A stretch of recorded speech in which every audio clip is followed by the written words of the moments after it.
Hello student, welcome all of you. Today we discuss about the paper pattern of annual examination and marking scheme. I hope you watch our previous lecture.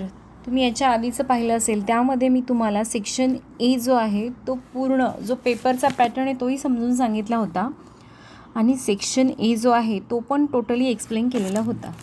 Okay, आजच्या लेक्चरमध्ये आपण section बी जो आहे तो आपण explain करणार आहोत. त्याच्यामध्ये टोटल 12 क्वेश्चन्स असतात, म्हणजे question number 3 to question number 14.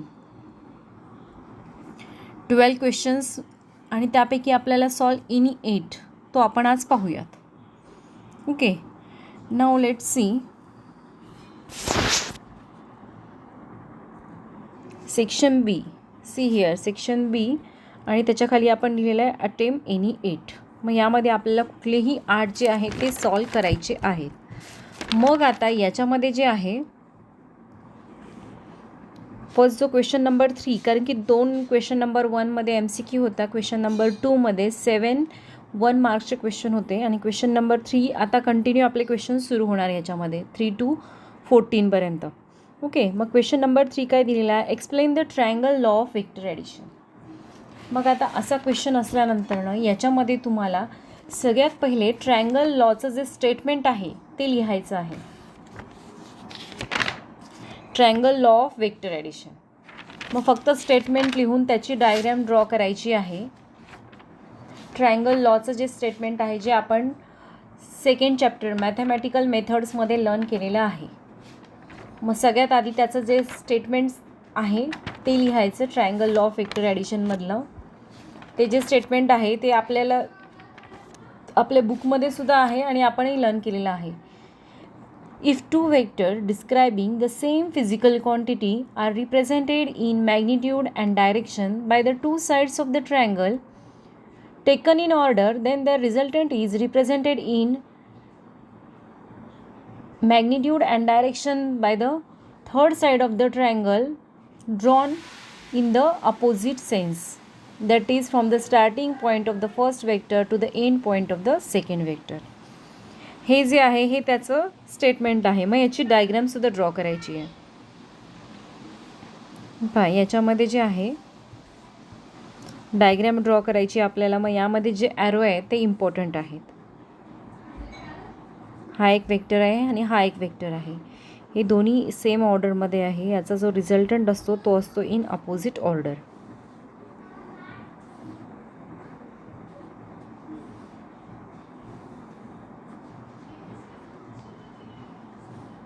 BOA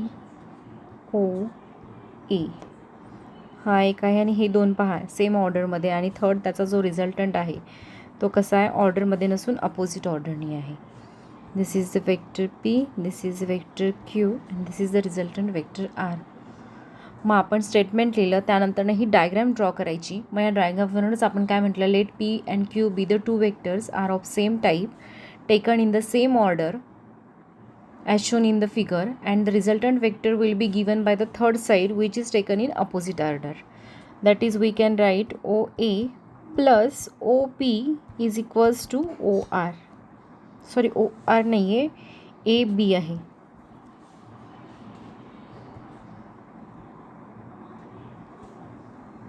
AB. That is a vector P plus vector Q is equal to vector R. This is the answer of this question. Understood. म्हणजे याचं पहिलं statement लिहायचं, मग diagram draw करायची आहे. मग याच्यामध्ये आता 2 मार्क जे आहे ते कसे डिवाईड केलेले आहेत पहा. यामध्ये तुम्ही स्टेटमेंट लिहाल त्याला 1 मार्क आहे, या डायग्रामला आहे हाफ मार्क आणि याला आहे हाफ मार्क. असे 2 मार्क डिवाईड केलेले आहे. स्टेटमेंटला 1 मार्क, डायग्राम जी आहे त्याला हाफ मार्क आहे. डायग्राममध्ये हे ॲरो कंपल्सरी आहे दाखवणं आणि हे जे लिहिलेलं आहे मी P plus Q is equals to R याला हाफ मार्क आहे. Understood this. Explain triangle law of vector addition. त्यानंतर नेक्स्ट क्वेश्चन आपण डिस्कस करूयात. Obtain the dimension of constant of gravitation. आता आपल्याला ग्रॅव्हिटेशन कॉन्स्टंट जो आहे कॅपिटल G त्याचे डायमेन्शन्स फाइंड आउट करायचे. मग आता यामध्ये सुद्धा पहा कसं डिस्ट्रीब्युशन आहे. यामध्ये सगळ्यात आधी आपल्याला फॉर्म्युला लिहायचा आहे. जीचा फॉर्म्युला कुठून येतो तुम्हाला माहिती आहे, Newton's law of gravitation. F is directly proportional to m1 m2 upon R square. मग त्याच्यामध्ये जो कॉन्स्टंट होता तो जी असतो प्रपोर्शनॅलिटी. मग जी इज इक्वल टू फॉर्म्युला काय होऊन जातो, F R square upon m1 × m2. मग आता हे जो आहे यानंतरनं जी म्हणून आपण ह्याचे सगळे डायमेन्शन्स जे आहेत ते पुटअप करायचे. एफचे डायमेन्शन्स काय आहेत, m1 l1 t⁻⁻2. Then m0 l2 आहे कारण की डिस्प्लेसमेंट स्क्वेअर आहे आणि t⁻0 अपॉन m1 m2 म्हणजे मास आहे 2 टाइम्स म्हणजे m⁻2 l⁻0 t⁻0. मग हे सॉल्व केल्यानंतरनं जी इज इक्वल टू काय येणार आहे, आपला फॉर्म्युला जो आहे डायमेन्शन्सचा m⁻1 हे सॉल्व केले आपण. l⁻1 + 2 means 3 and t⁻2. So this is the dimension. आता यामध्ये डिस्ट्रीब्युशन कसं केलेलं आहे पहा. हा जो आहे याला हाफ मार्क आहे, याला हाफ मार्क आहे आणि याला 1 मार्क आहे, म्हणजे 2 मार्क्स डिवाईड केलेले आहेत. Understood this. ग्रॅव्हिटेशन कॉन्स्टंट याचे डायमेन्शन्स काढताना G is equal to first of all formula लिहिला, त्याला हाफ मार्क आहे. मग त्याचे डायमेन्शन्स पुटअप केले, एफचे म्हणजे फोर्सचे, मग डिस्टन्स स्क्वेअर आहे म्हणून l⁻2 बाकी टर्म 0 आणि m1 m2 मास आहे म्हणून बाकीच्या टर्म 0, फक्त m⁻2 आहे. मग हे सॉल्व घ्यायला हाफ मार्क आहे आणि हे सॉल्व केल्यानंतर जे आपण फायनल लिहिणार त्याला 1 मार्क आहे. असं डिस्ट्रीब्युशन आहे. देन नेक्स्ट क्वेश्चन इज, आता हा प्रॉब्लेम आहे पहा. प्रॉब्लेम सॉल्व करताना काय काय दिलेलं आहे हे आधी आपण गिवन घेऊया. The depth of pond is 10 metre. What is the apparent depth for a person looking normally to the water surface? Okay, म्हणजे ॲक्च्युली आपल्याला आता इथे रिअल डेप्थ दिलेली आहे त्याची. The depth of the pond is 10 metre. बरोबर आहे, म्हणजे फाइंड आउट जी काढायची ती आपल्याला ॲपॅरंट डेप्थ फाइंड आउट करायची आहे. मग आपण गिवन लिहूया त्याच्यामध्ये. Given real depth that is D suffix real. फॉर्म्युल्यासाठी हे आपण घेतलं इथे नोटेशन 10 मीटर. त्यानंतर आणखीन याच्यामध्ये गिवन काय दिलेलं आहे, refractive index of water μw is equal to 4/3. Refractive index of water दिलेली आहे. मग फॉर्म्युला माहिती आहे तुम्हाला, म्यू इज इक्वल टू किंवा n इज इक्वल टू सुद्धा आपण लिहू शकतो. Okay, mu is equal to real depth upon apparent depth. मग यामध्ये आता आपण व्हॅल्यू पुटअप करूयात. यावरून आपण apparent depth is equal to आधी फॉर्म्युला चेंज करून घेऊयात. Therefore apparent depth is equal two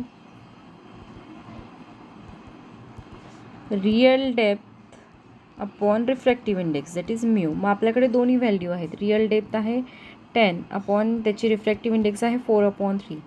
means हे सॉल्व केल्यावर काय येईल, 10 × 3/4 that is equal to 7.5 metre. This is the apparent depth.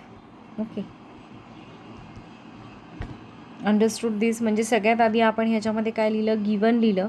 मग हा फॉर्म्युला आहे, फॉर्म्युल्याला आहे हाफ मार्क. मग ह्याला आहे हाफ मार्क जे आपण सबस्टिट्यूशन करतो आणि याला आहे 1 मार्क. जे टोटल डिवायडेशन झालं याचं 2 मार्क्स. Understood this. कसं आपण डिस्ट्रीब्यूट केला समजलं का, प्रॉब्लेम कसं सॉल्व केला जो आहे. हा प्रॉब्लेम आपण क्लासमध्ये सुद्धा घेतलेला होता जेव्हा आपण हा चॅप्टर लर्न केलेला आहे, हा फॉर्म्युला लर्न केलेला आहे आपण. तिथं फक्त एनचं नोटेशन वापरलं आहे. ॲक्च्युली एन आणि म्यू याचं मिनिंग एकच आहे. एन म्हणजे सुद्धा रिफ्रॅक्टिव्ह इंडेक्स आणि म्यू म्हणजे सुद्धा refractive index. Okay, understood this. Let's see the next question. Define critical velocity and find the expression for it. म्हणजे आता ह्याच्यामध्ये आपल्याला क्रिटिकल व्हेलॉसिटी जे आहे त्याची डेफिनेशन आधी लिहायची आहे. मग तुम्ही आधी याच्यामध्ये डेफिनेशन लिहाल क्रिटिकल व्हेलॉसिटीची, त्याला 1 मार्क राहील. त्यानंतरनं जे एक्सप्रेशन आहे त्या एक्सप्रेशनला आता 1 मार्क म्हणजे कसं येणार आहे, हाफ मार्क करून डिवाईड होईल. ओके, आता क्रिटिकल व्हेलॉसिटीची डेफिनेशन आहे ती तुम्हाला माहिती आहे. The exact horizontal velocity of the projection that must be given to the satellite at a certain height so that it can revolve in a circular orbit round the earth is called critical velocity. Okay, हे तुम्हाला माहिती आहे, critical व्हेलॉसिटीची definition आपण learn केलेली आहे, ही आधी लिहायची. मग त्याच्या एक्सप्रेशनमध्ये जे आहे, त्या एक्सप्रेशनमध्ये काय दिलेलं आहे सगळ्यात सुरुवातीला, consider a satellite of mass M revolving around the earth at a height H above the earth surface. कारण की आपल्याला त्याचं काय करायचं आहे, क्रिटिकल व्हेलॉसिटी काढायची आहे. कुठे, height H above the earth surface.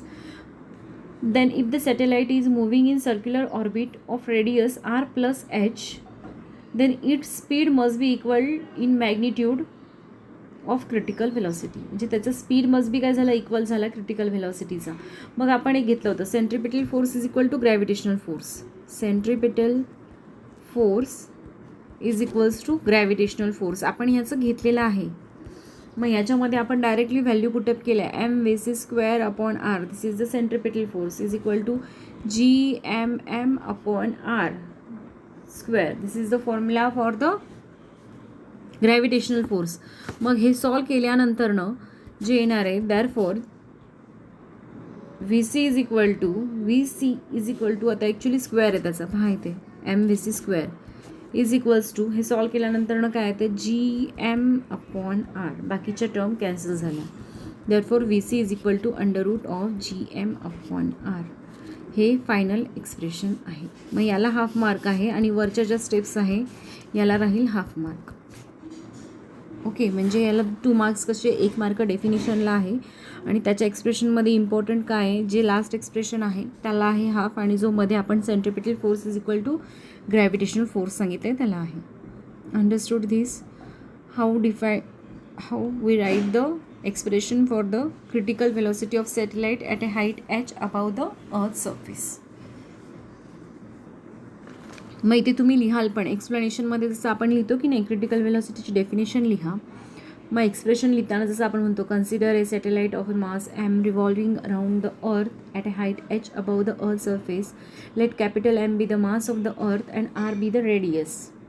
If the satellite is moving in circular orbit of radius R plus H is equal to small r, its speed must be equals to the magnitude of critical velocity.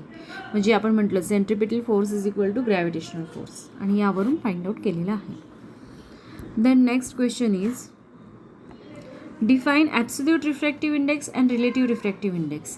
हा जो question आहे, आता हा question आहे आपला optics या चॅप्टरमधला आहे. Okay, optics या चॅप्टरमध्ये आपण लर्न केलेलं आहे absolute refractive index and relative refractive index. Actually हे रिफ्रॅक्टिव्ह इंडेक्सचे टाईप्स आहेत. मग तो जो आहे absolute refractive index of the medium is defined as the ratio of speed of light in vacuum to that in the given medium. To that in the given medium is known as the absolute refractive index. म्हणजे first जी definition आहे absolute refractive index, त्याला आहे 1 mark. Okay, absolute refractive index याला 1 mark, आणि त्याच्यानंतरनं relative refractive index याला आहे 1 mark, म्हणजे 2 मार्क्स झाले. रिलेटिव्ह रिफ्रॅक्टिव्ह इंडेक्सची डेफिनेशन काय आहे, मग relative refractive index of medium 2 is the refractive index of medium 2 with respect to the medium 1 relative refractive index is defined as the ratio of speed of light in medium 1 to the speed of light in medium 2. Okay, this is the definition of the relative refractive index. Not necessary to write the formula.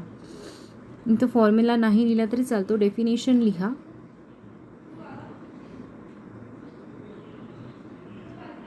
Okay, absolute refractive index and relative refractive index. आणि जर formula लिहिला तर याचा formula काय येतो, refractive index of water and is equals to C upon V. आणि हा जो आहे refractive index of second with respective to first is equal to V1 upon V2, but not necessary to write the formula. Okay, the next question is problem आहे, पहा आता. A metal cube of side 1 metre is subjected to the force. The force acts normally on the whole surface of the cube and its volume changes by 1.5 into 10 to the power minus 5 meter cube, and the bulk modulus of the metal is 6.6 into 10 to the power 10 Newton per meter square. Then calculate the change in pressure. मग सगळ्यात आधी आपण given लिहूयात काय काय दिलेलं आहे. L is equals to 1 meter, dV is equals to 1.5 into 10⁻⁻5 metre cube. Then K दिलेला आहे 6.6 into 10⁻10 newton per metre square. And we have to find change in pressure that is DP. मग आपल्याला माहिती आहे आपण फॉर्म्युला लर्न केलेला आहे bulk मॉड्युलसचा. K is equals to V into DP upon DV. This is the formula. Okay, then हाच formula काय होऊन जाईल पहा मग. Therefore DP is equals to K into DV upon V.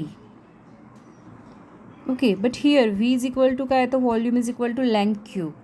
म्हणजेच काय होईल, DP is equals to K into DV upon Lचा क्यूब. मग आपण व्हॅल्यू पुटअप करूयात आता. DVची Kची व्हॅल्यू काय आहे 6.6 इंटू 10⁻10 इंटू DV जो आहे त्याची पण व्हॅल्यू दिलेली आहे. किती आहे 1.5 इंटू 10⁻⁻5 अपॉन 1चा क्यूब. 1 मीटर दिलेली लेंथ. म्हणजेच काय आला ॲन्सर जे आहे DP change in pressure is equal to, हे सॉल्व केल्यानंतर ॲन्सर येतं 9.9 into 10⁻+5 newton per metre square. So this is the answer for the change in pressure. Understood this, how to solve this problem? Okay, मग आता यामध्ये सुद्धा कसं distribution केलेलं आहे पहा. 2 मार्क्ससाठी आहे, गिवनला मार्क नसतो. या इथे हाफ मार्क याला आहे, हाफ मार्क याला दिलेला आहे इथे. त्यानंतरनं ओके, हाफ मार्क इथे दिलेला आहे फॉर्म्युल्यासाठी.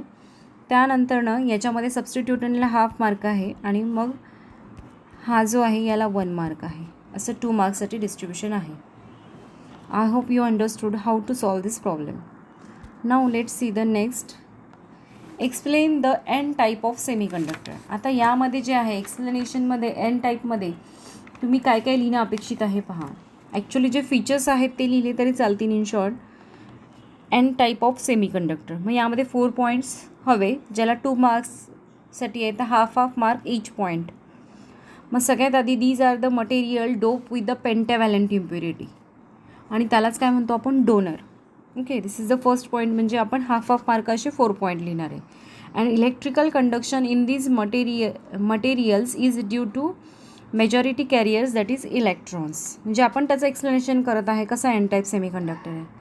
त्यानंतरनं third point is the donor atom loses electron and becomes the positively charge ion. And number of free electrons is very large compared to the number of holes, that is Ne is greater than NH. Electrons are majority carriers. Okay, and then when the energy is supplied externally, negatively charged free electrons and positively charged holes are available for the conduction. So these are the points to be right whenever we have to explain the N type semiconductor. मग याच्यामध्ये at least किती points हवे 4 points. म्हणजे each of point having the half mark. प्रत्येक जो आहे point त्याला अर्धा मार्क राहील. 4 पॉईंट्स हवे. Okay, now let's see the next question that is the problem. See, a piece of platinum wire has a resistance of 2.5 ohm at 0 degree Celsius. If its temperature coefficient of a resistance is 4 into 10⁻³ per degree Celsius, find the resistance of wire at 80 degree Celsius. मग आता हा जो problem आहे हा actually जो तुमचा thermal expansion जे आहे त्याच्यामधला आहे. तो आपण सॉल्व करण्यासाठी आता सगळ्यात आधी गिवन लिहूयात. काय काय गिवन आहे. सी दिस R0 दिलेला आहे. 0 डिग्री सेल्सिअसचा जो रेजिस्टन्स आहे 2.5 ओहम. देन अल्फा गिवन आहे 4 into 10⁻³ पर डिग्री सेल्सिअस. देन हेच आपण जर केलं तर काही 0.004 आणि टी किती दिलेला आहे 80 degree Celsius. Then we have to find the resistance at T degree Celsius R⁻T. मग आपण सॉल्व करूयात आता. याच्यामध्ये जे आहे फॉर्म्युला तुम्हाला माहिती आहे R⁻T is equal to R0 into bracket 1 + αT. This is the formula put the values R T is equal to R0 आहे आपल्याकडे 2.5 इंटू ब्रॅकेट 1 प्लस अल्फाची पण व्हॅल्यू आहे 0.004 इंटू टीची पण व्हॅल्यू आहे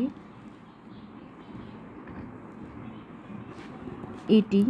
मग आपण व्हॅल्यू पुटअप केलं, सॉल्व केल्यावर काय येईल 2.5 into bracket 1 plus 0.32 that is equal to 2.5 into 1.32. After solving this we get the answer 3.3 ohm. This is the resistance at 80 degrees Celsius. This is the solution of this problem. मग हा कसा solve केला, यामध्ये पुन्हा याला आहे half mark, सबस्टिट्यूशनला आहे half mark आणि याला आहे 1 मार्क.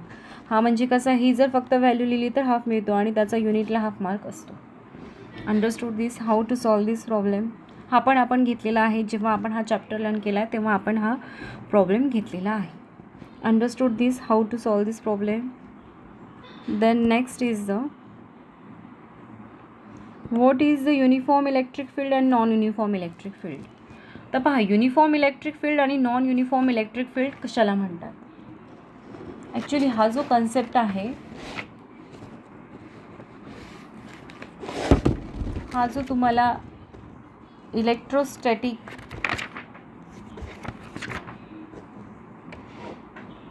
चॅप्टरमध्ये आहे, मग त्यामध्ये जे आहे इन जनरल पहा एकदम इझी आहे. Uniform electric field and non uniform electric field.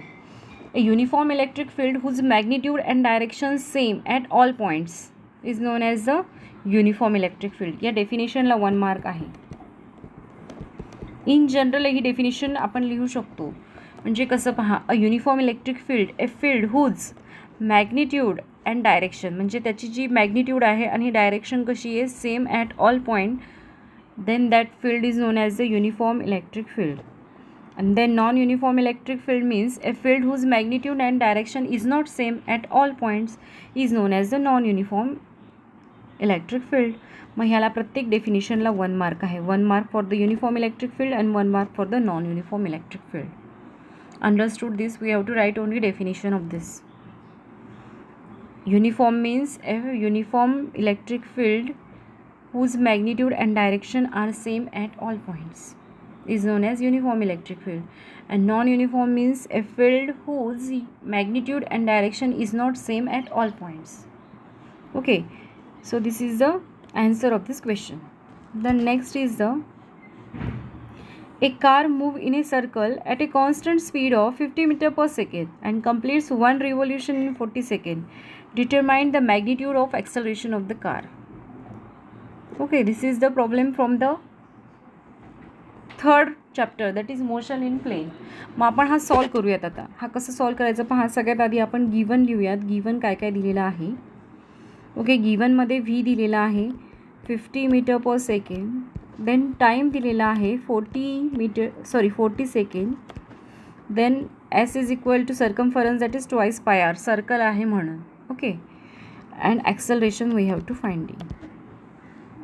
Then we have to solve this. मग आपण आता हा सॉल्व करूयात. मग यामध्ये सगळ्यात आधी आपण displacement S is equal to V upon R हे फाइंड आउट करूयात.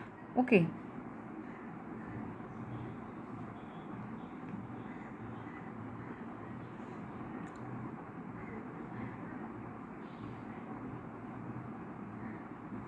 S is equal to V upon टीनी, सॉरी यामध्ये जे आहे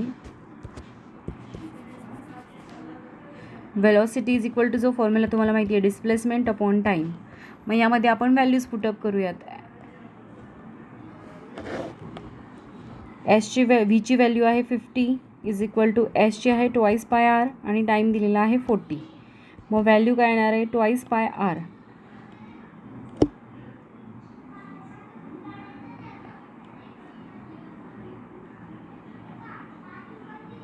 तो तसाच ठेवूयात आपण. ह्याच्यामध्ये आपण काय करूयात आर आधी फाइंड आउट करूयात, कारण की आपल्याला जो फॉर्म्युला आहे ॲक्सेलरेशन फाइंड आउट करायचं आहे त्याचा फॉर्म्युला आहे A is equal to V square upon R. मग मला आर फाइंड आउट करायचं आहे तर या फॉर्म्युल्याने मी आधी आर फाइंड आउट करते. काय येईल 4 इंटू 2 म्हणजे 20,000 इंटू 2 गेले म्हणजे याला 1000 अपॉन पाय इंटू सेंटीमीटर ही आली आरची व्हॅल्यू. मग A is equal to V square upon R. मग A is equal to V स्क्वेअरची व्हॅल्यू 50चा स्क्वेअर अपॉन आरची व्हॅल्यू आहे 1000 अपॉन पाय. मग हे सॉल्व केल्यानंतर काय येईल, ए is equal to 5 pi upon 2 that is equal to 7.85 metre per second square. Means 5 into 3.14 upon 2. मग ह्याचा ॲन्सर येतं 7.85 मीटर पर सेकंड स्क्वेअर. मग आता ह्याचं डिस्ट्रीब्युशन कसं केलं आहे पहा, हे पण 2 मार्क्ससाठीच आहे हा प्रॉब्लेम जो आहे. मग यामध्ये जो आहे फर्स्ट आपण हा फॉर्म्युला वापरला, ह्याला हाफ मार्क आहे, याला हाफ मार्क आहे. ओके. आणि मग याच्यामध्ये जे आहे याला टोटल 1 मार्क आहे. असं डिस्ट्रीब्युशन आहे याच्यामध्ये. Understood this, how to solve this problem. यामध्ये याला हाफ मार्क नाही, याला ॲक्च्युअल आरची जी व्हॅल्यू फाइंड आउट करतो याला हाफ मार्क आहे. आणि मग याच्यावरून आपण ही व्हॅल्यू याच्यामध्ये टाकली आणि त्यावरून सॉल्व केलं, म्हणजे ॲन्सर आलं 7.85 metre per second square. I hope you understood. आणि कसं डिस्ट्रीब्युशन केलं, हाफ 1 आणि हा एक 1 म्हणजे 2. Now let's see the next problem. सगळ्यात आधी गिवन लिहायचं आणि मग त्याच्यावरून प्रॉब्लेम सॉल्व करायला इझी जातं. Then next is the question number 13. How heat transfer occurs through the convection and explain two applications. पहा बा, आता हा जो आहे हा आपल्याला थर्मल प्रॉपर्टीज ऑफ मॅटरमध्ये झालेला आहे, कन्व्हेक्शन कंडक्शन. मग आता यामध्ये तुम्हाला काय लिहायचं आहे, how heat transfer occur through the convection, म्हणजे कन्व्हेक्शन मोड जो आहे ट्रान्सफर ऑफ हीट कसं ट्रान्सफर होते ते आपल्याला इन शॉर्ट सांगायचं आहे हाऊ, आणि त्याचे ॲप्लिकेशन्स सांगायचे आहे. ॲक्च्युली कन्सिडर, आता आपण ह्याच्यामध्ये इन लिक्विड अँड गॅसेससुद्धा कन्सिडर करू शकतो. Means mechanism of heat transfer in the convection of liquids and gases. Actual यामध्ये जी प्रोसेस आहे, कन्व्हेक्शन म्हणजे काय ते लिहायचं आहे आपल्याला. The process by which heat is transmitted through the substance from one point to the another point due to actual bodily movement of the heated particles of the substance is called convection. Okay. How the heat is transfer म्हणजे काय होते, याच्यामध्ये जी definition in short ती लिहायची आहे कन्व्हेक्शनची आपल्याला, आणि मग त्याचे जे 2 ॲप्लिकेशन्स आहेत ते लिहायचे. कारण की जर तुम्ही एक्सप्लेन करत बसाल तर खूप मोठा पॉईंट होणार तो. मग यामध्ये इन शॉर्ट डेफिनेशन जी आहे कन्व्हेक्शनची, the process by which heat is transmitted through, कशी ट्रान्समिटेड होते ती, through a substance from one point to another point, एका पॉईंटपासून दुसऱ्या पॉईंटपर्यंत. कशामुळे, due to actual bodily movement of the heated particles of the substance is called convection. Okay. मग त्याच्या जी आता आपण ही जी लिहिली डेफिनेशन आहे, how heat transfer occur through the convection, त्याला 1 मार्क आहे. आणि हे जे ॲप्लिकेशन्स आहेत 2 ॲप्लिकेशन्स लिहायचे आहेत, ईच कॅरी हाफ मार्क, म्हणजे 2 मार्क्स होतात. मग ॲप्लिकेशनमध्ये याची जी फर्स्ट ॲप्लिकेशन आहे ती आहे heating and cooling of rooms. Heating and cooling of रूम्ससाठी ही वापरली जाते. आणि सेकंड आहे कूलिंग ऑफ ट्रान्सफॉर्मर्स. यामध्ये सुद्धा जो आहे हा कन्व्हेक्शन जो आहे ते ऑकर होतं. Okay. These are the 2 applications. मग त्याला हाफ मार्क आहे. मग त्यामध्ये जे आहे heating and cooling of rooms, त्यामध्ये जसं म्हटलं, the mechanism of heating a room by heater is entirely based on the convection. म्हणजे त्याच्यामध्ये जे आहे ते एक्सप्लेन नाही केलं तर चालतं. यामध्ये फक्त 2 ॲप्लिकेशन्स लिहा, heating and cooling of rooms and cooling of transformer. First जे म्हटलं how heat transfer occur through the convection, याला 1 मार्क आहे. आणि त्याची जे 2 ॲप्लिकेशन्स आहे, ॲक्च्युली तर एक्सप्लेन नसून गिव्ह इट्स ॲप्लिकेशन्स हवं आहे, म्हणजे त्याच्यामध्ये फक्त 2 ॲप्लिकेशन्सच लिहायचे आहेत, heating and cooling of rooms and cooling of transformer. Okay. And the last question is question number 14. This is again problem. आता या प्रॉब्लेममध्ये जे आहे ते आधी आपण रीड करूयात. प्रॉब्लेम काय दिलेला आहे. A man shout loudly close to a high wall, hears and echo. If man is at 40 metre from the wall, how long after the shout will the echo be heard? Speed of sound in air is 30 metre per second. म्हणजे यामध्ये जे आहे यामध्ये आपल्याला given काय काय दिलेलं आहे. जो मॅन आहे त्याने शाऊट केलं आहे कुठे, close to the high surface wall. Okay. त्या वॉलच्या जवळ थांबून, आणि त्याने इको ऐकलेला आहे. मग तो कुठे थांबलेला आहे, आधी डिस्टन्स दिलं आहे ते किती आहे, 40 metre. That is S is equal to 40 metre, हे गिवन आहे. और solution S is equal to 40 metre. Then V is equal to 330 metre per second जे दिलेलं आहे velocity of sound in air. Then we have to finding the time, actual टाईमच find out करायचं आपल्याला. पहा इथं दिलेल्यानंतर how long after the shout will the echo be heard, म्हणजे किती वेळानंतर ना आपल्याला तो जो इको आहे तो हर्ड होणार आहे, म्हणजे आपल्याला इथे टाईम फाइंड आउट करायचा आहे. मग यामध्ये जे आहे कसं सॉल्व करणार आहे पहा. सगळ्यात आधी जो आपल्याला फॉर्म्युला माहिती आहे, speed is equal to distance upon time, त्याच्यावरून मी काय लिहिणार आहे, टाईम इज इक्वल टू